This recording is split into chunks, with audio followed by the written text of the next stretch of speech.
Alright, next we're going to look at shifted ellipses. So recall that these are the equations for ellipses. And we had that A had to be greater than B had to be greater than 0. So when A was greater and it was the coefficient of x squared, you had an ellipsis that was like this with the vertices A here and there. And then you had the focus was here and here. And then when A was still the greater coefficient, but it came with the y terms term, it was a ellipsis elongated like that, with A, the vertices on the y-axis, and then B and negative B, and the foci were here and there. And then the foci were given by the formula c squared equals a squared minus b squared. Okay, so when we have an ellipse centered at the origin, if we let it move up or down and to the left to the right, its center is going to change. So its center is going to become HK, and H is going to represent if you moved it to the left or to the right, and K, since it's the y-coordinate, is going to represent if you moved it up or down. So let's see an example. So sketch a parabola of this ellipse and determine the coordinate of the foci. Where did I put that? Okay, so I like to do the ellipse that was originally at the origin and then move that around and get the original ellipse. So when I didn't have any right shift, left shift, or up shift, down shift, I was just dealing with this ellipse, x squared over 4 plus y squared over 9 equals 1. So I'm going to draw it here. And then I'm going to draw the shifted one here. Okay, so my A was the greater one, so A comes with y squared, so it's going to be an ellipse like that. So A is 3, and it's going to be 1, 2, 3, and then negative 3. The center is at the origin, and then B is 2, so it's going to be 1, 2, 1, 2. And then I can draw the ellipse already. Alright, so the point 0, 0 is the center, 0, negative 3 is one of the vertex, 0, positive 3 is the other vertex, 2, 0 is the B, and negative 2, 0 is the other B. And then the foci I can get by using that c squared equals a squared minus b squared. So this is going to give me that c squared equals 9 minus 4, which is 5. So c is going to be square root of 5, which is like 2.2. So c is somewhere here, positive c and negative c. So 0 square root of 5 and 0 negative square root of 5. Okay, so now we notice that the center for this one now, the center is minus 1, because it's x plus 1, so it's like x minus negative 1, minus 1, and then 2. Because this is the parabola, the equation for the ellipsis shifted. Okay, so the center, so that means that I'm going to take this original ellipsis centered at the origin, and I'm going to move it to the left 1 unit, left 1 unit, and up 2 units.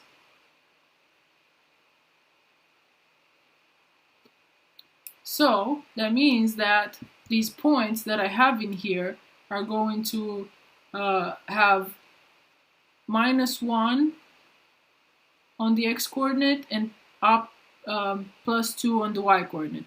So the point 0, 3 moved to the left 1 unit and up to unit becomes negative 1, 5.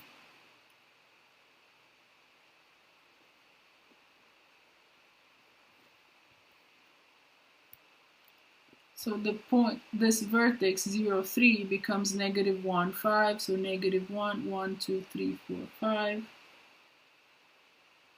The origin was 0, 0. Now it's negative 1, 2, negative 1, 2. That's the origin. So negative 1, 2 for the origin. Negative 1, 5 for this vertex. And then this vertex that was 0, negative 3 becomes negative 1. Negative 3 plus 2 is negative 1. So negative 1, negative 1 is the other vertex. And then the B was 2, 0. So if I move 2, 0 to the left 1 unit, it's going to be 1 for the X. And up 2 units, 2. So 1, 2, 1, 2. 1 for X, 2 for Y. And then 1, 2. And then the other B was negative 2, 0. If I moved it to the left 1 unit, it's going to be negative 3. And then up 2 units, negative 3, 2.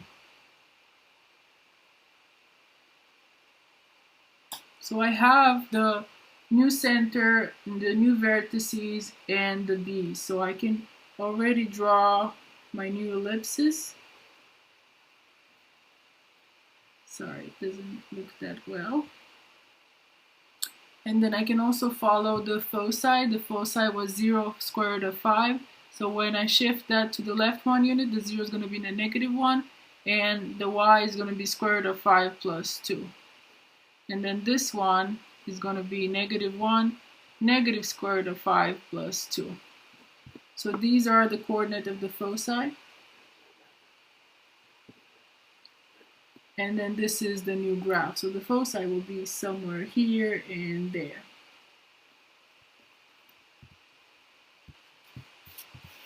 Alright, so this other example, I want this to be written work 5. So I'm going to post instructions on how to do this one. So basically notice in here that you don't have it written in the form x minus h squared over a squared plus y minus k squared over b squared equals 1. So you're going to have to complete the square both in x and in y. And then you're going to write it in this form and then graph the one just like I did in here. So once you have it in this form, I want you to graph the original one centered at the origin, and then follow the points, the main points of the vertices A and B and the foci to draw the new ellipse, the shifted ellipse. So doing this, completing the square both in x and y, it's something similar to what I'm going to do for this example. So you can watch this first and do it for this example, and then follow the steps in here to get the final answer. So for the last shifted type of conic, we're going to look at shifted parabolas. So for hyperbolas, there's so many bolas in here. So shifted hyperbolas,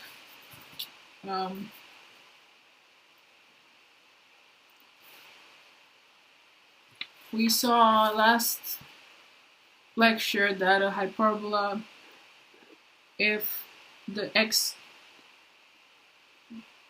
squared term is positive, then we're going to have a hyperbola with 2 branches on the x-axis like that. And if the y squared term is positive, then you're going to have a hyperbola opening up and down with the 2 branches.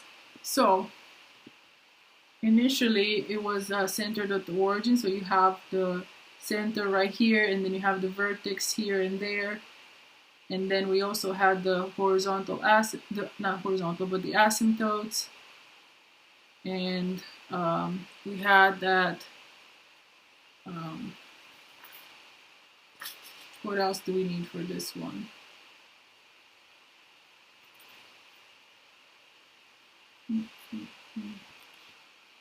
We also are going to need that c squared equals a squared plus b squared. So you can look at the notes for the hyperbola to refresh on the terminology that comes with it. All right, so first of all, if we're given this equation, we have to work it out and bring it into a form that it's clear that it's a hyperbola, and furthermore that it's a shifted hyperbola. So it's going to be we are going to bring it either into this form or into this form. So let's see which one it is. So I'm going to have to complete the square for x so that I get something of this form, x minus h squared, and then complete the square in y as well. So I have 9x squared minus 72x.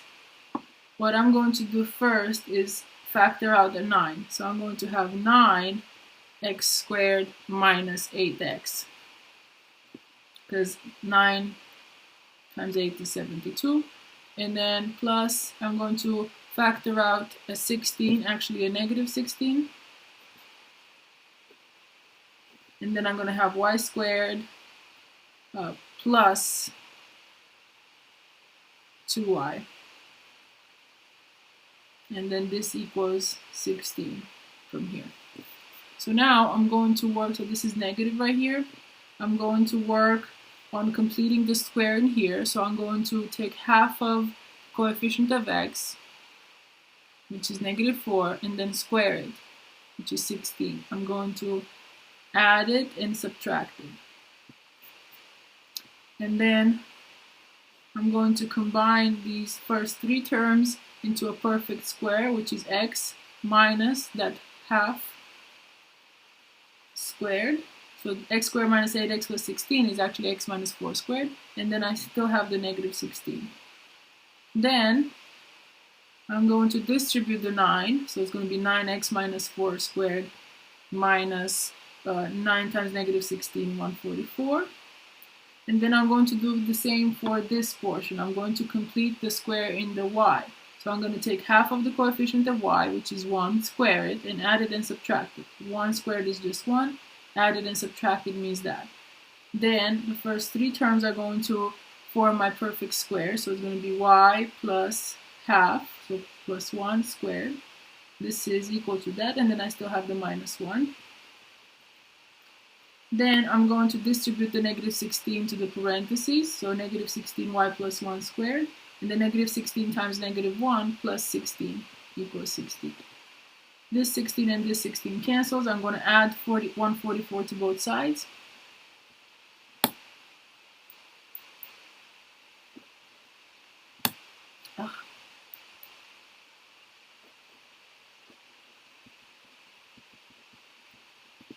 And I almost have it in the form I need, but I need it to be equal to 1, so I can get rid of this 144 by dividing both sides by 144. And then I'm going to have x minus 4 squared. 144 divided by 9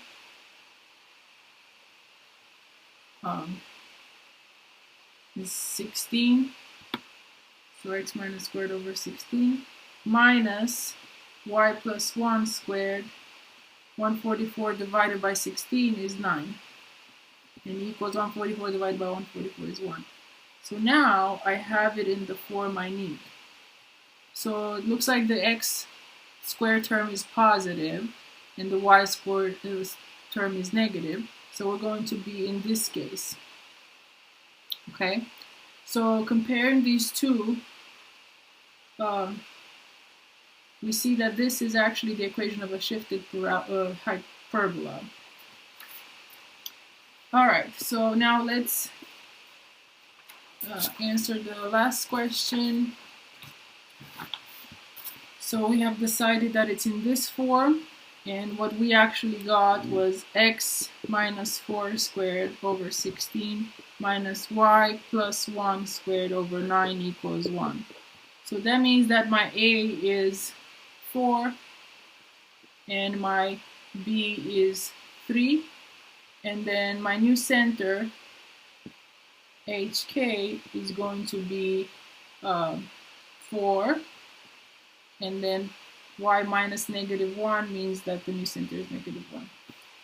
So what I'm going to do, I'm going to take my original hyperbola and move it right 4 units and down 1 unit.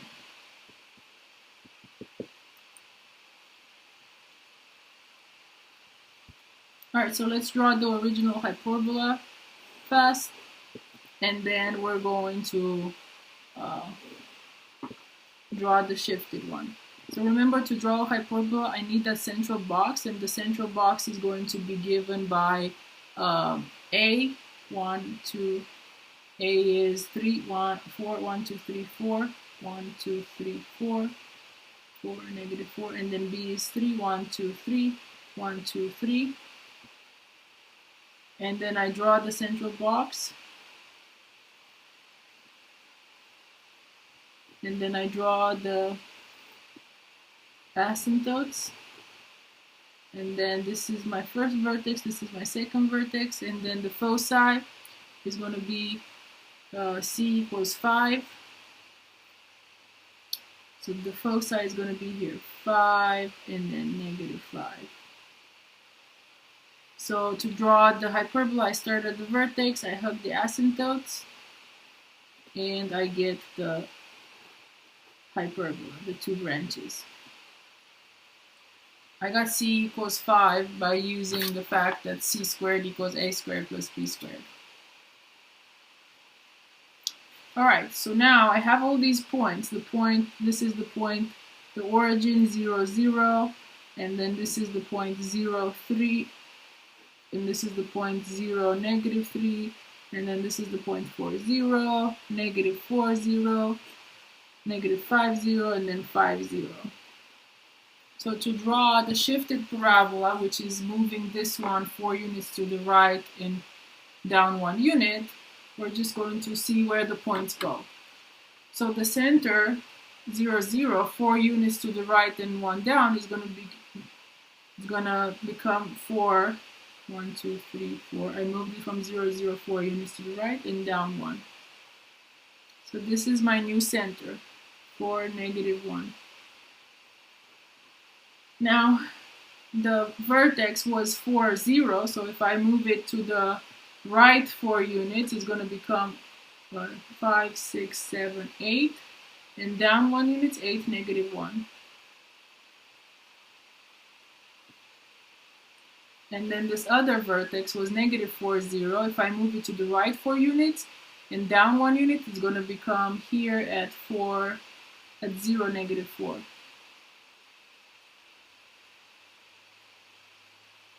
0, negative 1. Okay, so I have the vertex, the center. Now let's see where the B goes. The B was at 0, 3. If I move it to the right 4 units and down 1 unit, it's going to go to 4, 2. So 1. So it was here, 1, 2, 3. Move it 1, 2, 3, 4 units and down 1. It's going to come here, which is 4, 2. And then this other B was 0, negative 3. So negative 1, negative 2, negative 3. I move it to the right 4 units, 1. And then down, so it's going to come here, which is 4, negative 4. Alright, so now I have enough to draw the central box.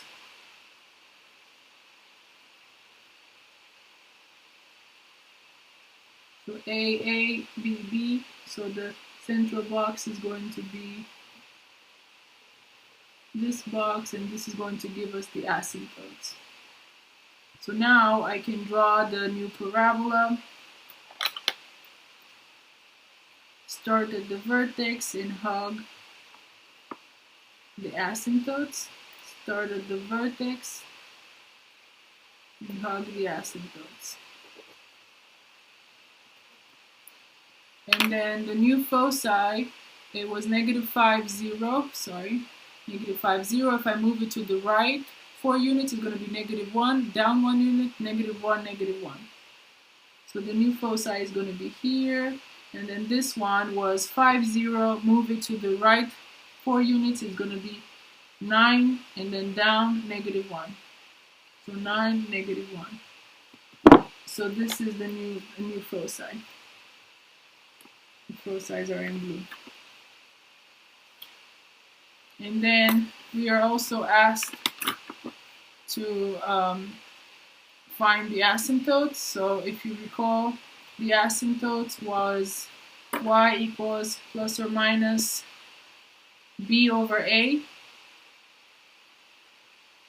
x. So in this case, the asymptote y equals plus or minus b is 3, so 3/4 x.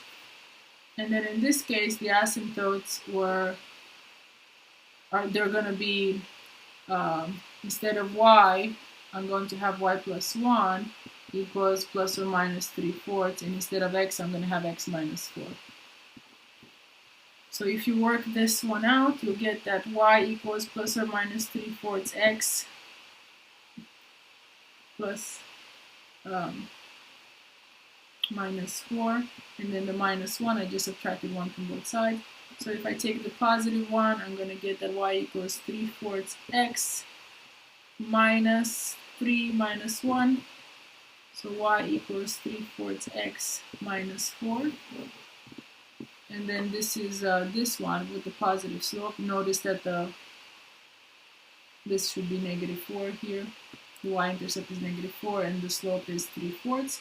And then if I take the -1, I'm going to have y equals -3/4 x. -3/4 times -4 is going to be plus 3, and then the minus 1.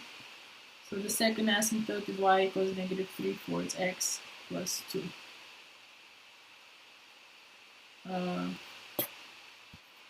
And that's the second asymptote, the negative asymptote. This should be 2 right here. Yeah, this is 4, 2, so the y-coordinate is 2 here. I don't know why I have 3 tick marks. Alright, so this concludes our introduction to conics.